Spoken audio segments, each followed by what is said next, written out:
जय श्री राम। जब श्री राम हृदय में विराजमान होते हैं, तब हर श्वास प्रेम की मधुरता और शांति के प्रकाश से भर जाती है। एपिसोड 214 अंत तक श्रवण करें। आइए गोस्वामी तुलसीदास जी की अमृतमय वाणी में समर्पित होकर अपने भीतर के प्रकाश को जागृत करें। तमकी धर ही धनु मोर नृप, उठई न चल ही न जाई, मन हो पाई बट बाहुबलु, अधिकु अधिकु गुरुआई।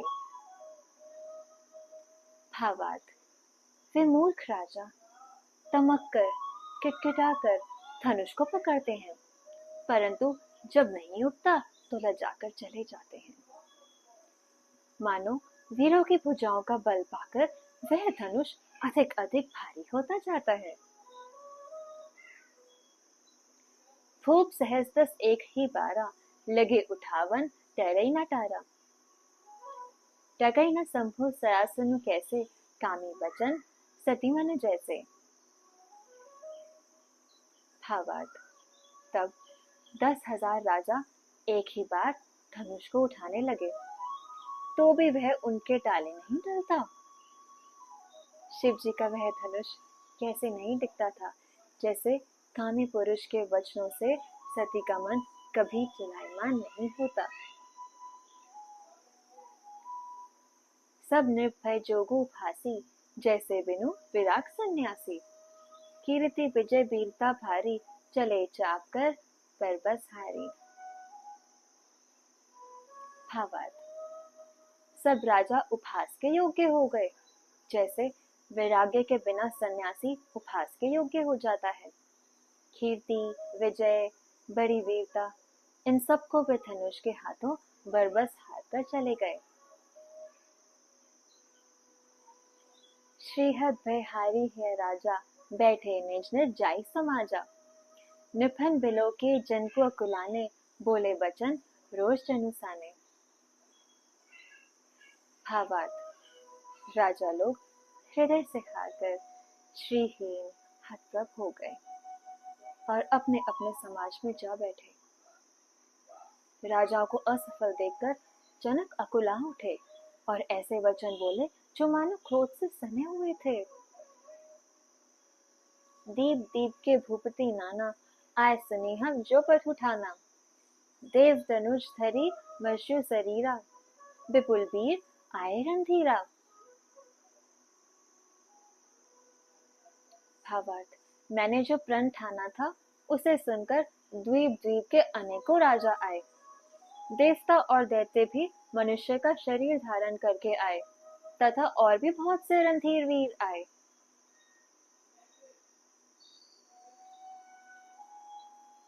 कुंवरी मनोहर विजय बड़ी, कीर्ति अति कमनीय। ताव निहार विरंची जनु, रचेउ न धनु रमणीय।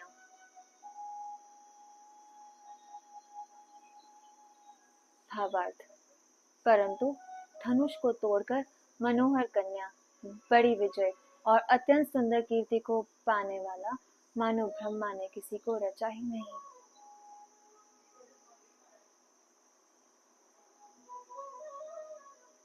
कहूँ काहि एहु लाभु न भावा, काहू न संकर चाप चढ़ावा।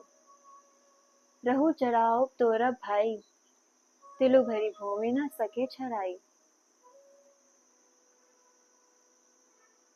भावार्थ, कहिए यह लाभ किसको अच्छा नहीं लगता, परंतु किसी ने भी शंकर जी का धनुष नहीं चढ़ाया। अरे भाई, चढ़ाना और तोड़ना तो दूर रहा, कोई तिल पर भूमि भी चढ़ा न सका।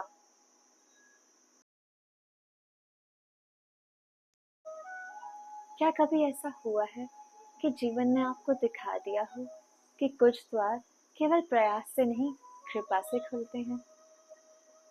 प्रिय साथियों, आज कुछ क्षण के लिए अपने मन को शांत कर लीजिए। भारी संसार की दौड़ को थोड़ी देर विराम दीजिए और चलिए उस दिव्य सभा में प्रवेश करते हैं जहां राजाओं की पंक्तियां हैं। एक एक करके सब आगे आते हैं। किसी को अपने पराक्रम पर विश्वास है, किसी को अपने पद पर, किसी को अपनी प्रसिद्धि पर, किसी को अपनी उपलब्धियों पर, लेकिन आज कुछ भी पर्याप्त नहीं है। जितना अधिक कोई अपने सामर्थ्य पर भरोसा करता है, उतना ही स्पष्ट होता जाता है कि कुछ शक्तियां मनुष्य के अधिकार क्षेत्र में नहीं आती। और तब सभा में एक मौन उतरने लगता है। वह मौन जो असफलता का नहीं, सत्य के प्रकट होने का होता है।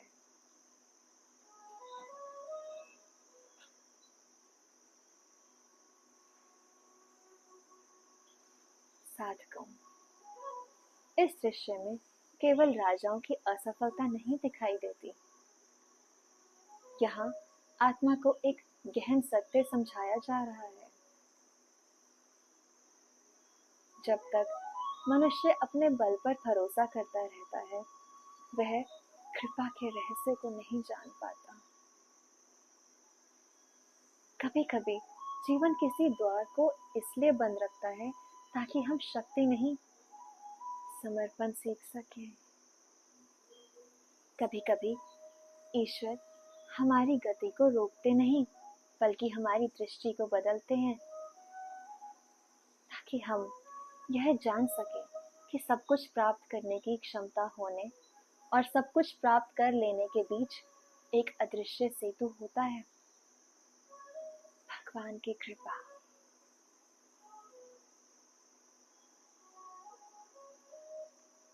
साधकों,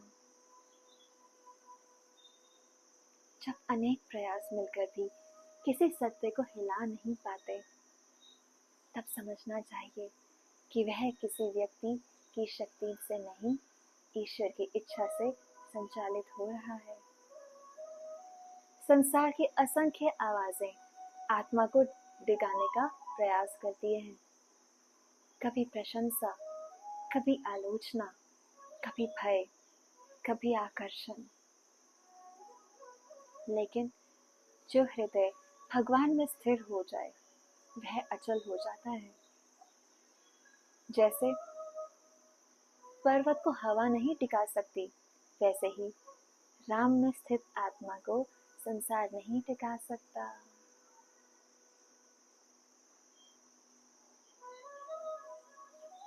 साधकों, बाहरी उपलब्धियां हमें बड़ा दिखा सकती हैं, लेकिन भीतर का वैराग्य ही हमें वास्तव में ऊंचा बनाता है। मनुष्य संसार को अपनी उपलब्धियां दिखा सकता है, पर आत्मा का वास्तविक स्वरूप केवल भगवान देखते हैं। जब भीतर शांति न हो, तो सम्मान भी रिक्त लगता है। जब भीतर प्रेम न हो, तो विजय भी अधूरी लगती है। और जब भीतर राम का निवास हो, तो साधारण जीवन भी दिव्य बन जाता है। क्योंकि आत्मा को प्रतिष्ठा नहीं, प्रभु की निकटता तृप्त करती है।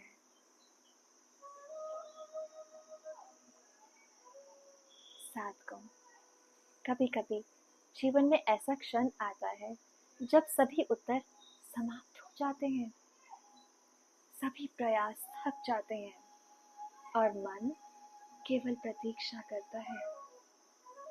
ऐसे क्षणों में हमें लगता है कि शायद कुछ भी नहीं हो रहा, लेकिन ईश्वर के संसार में मौन भी एक तैयारी है, प्रतीक्षा भी एक साधना है, और अकुलाहट भी कभी कभी कृपा के आगमन की आहट होती है। तो आत्मा धैर्यपूर्वक प्रतीक्षा करना सीख जाती है। वह ईश्वर के समय पर विश्वास करना सीख जाती है। ऐसे क्षणों में हमें लगता है कि शायद कुछ भी नहीं हो रहा, लेकिन ईश्वर के संसार में मौन भी एक तैयारी है, प्रतीक्षा भी एक साधना है, और अकुलाहट भी कभी कभी कृपा के आगमन की आहट होती है। तो आत्मा धैर्यपूर्वक प्रतीक्षा करना सीख जाती है। वह ईश्वर के समय पर विश्वास करना सीख जाती है।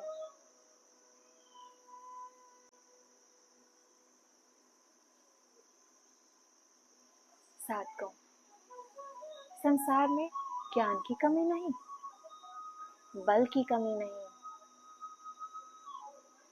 प्रतिभा की कमी नहीं, लेकिन फिर भी कुछ उपलब्धियां ऐसी होती हैं जो केवल योग्य व्यक्ति को नहीं, योग्य चेतना को प्राप्त होती हैं। ईश्वर की योजना के सामने सबसे बड़ा पराक्रम भी विनम्र हो जाता है, क्योंकि वहां केवल क्षमता नहीं, पात्रता देखी जाती है, और पात्रता का जन्म समर्पण से होता है।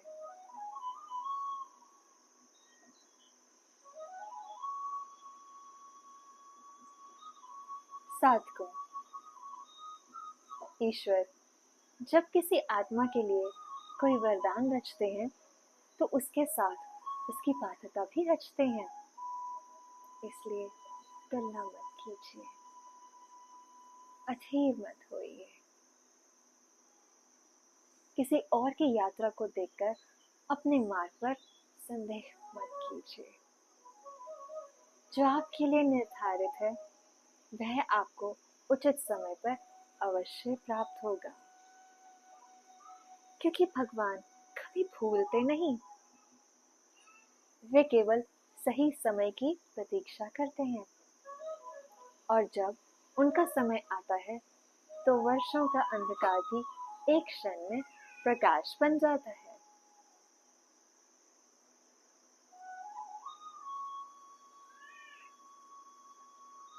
साधकों, हम सब जीवन में आशीर्वाद चाहते हैं, हम शांति चाहते हैं, प्रेम चाहते हैं, भगवान की निकटता चाहते हैं। लेकिन एक प्रश्न स्वयं से पूछिए, क्या मैं उस कृपा को धारण करने योग्य हृदय भी बना रहा हूँ? आत्मिक मार्ग पर इच्छा से अधिक आवश्यक है शुद्धता, कामना से अधिक आवश्यक है समर्पण, और प्राप्ति से अधिक आवश्यक है भगवान के प्रति प्रेम। जब हृदय राममय हो जाता है तो असंभव प्रतीत होने वाले द्वार भी सहज खुलने लगते हैं। श्री राम का मार्ग हमें बार बार यही सिखाता है। सच्ची शक्ति विनम्र होती है, सच्चा प्रेम मौन होता है, सच्ची महानता स्वयं को सिद्ध नहीं करती, और सच्ची विजय वहां जन्म लेती है जहां अहंकार समाप्त हो जाता है। जब हृदय में राम का नाम उतरता है तो तुलना समाप्त हो जाती है, प्रतिस्पर्धा समाप्त हो जाती है, स्वयं को सिद्ध करने की बेचैनी समाप्त हो जाती है, और तब आत्मा को वह विश्राम मिलता है जिसकी खोज वह जन्मों से कर रही थी। तो आज कुछ क्षण आंख बंद कीजिए, एक गहरी श्वास लीजिए और अनुभव कीजिए, आपको संसार के सामने कुछ सिद्ध नहीं करना है, आपको केवल राम के सामने खुलना है। अपने भय, अपनी असफलताएं, अपने गर्व, अपनी थकान सब उनके चरणों में रख दीजिए।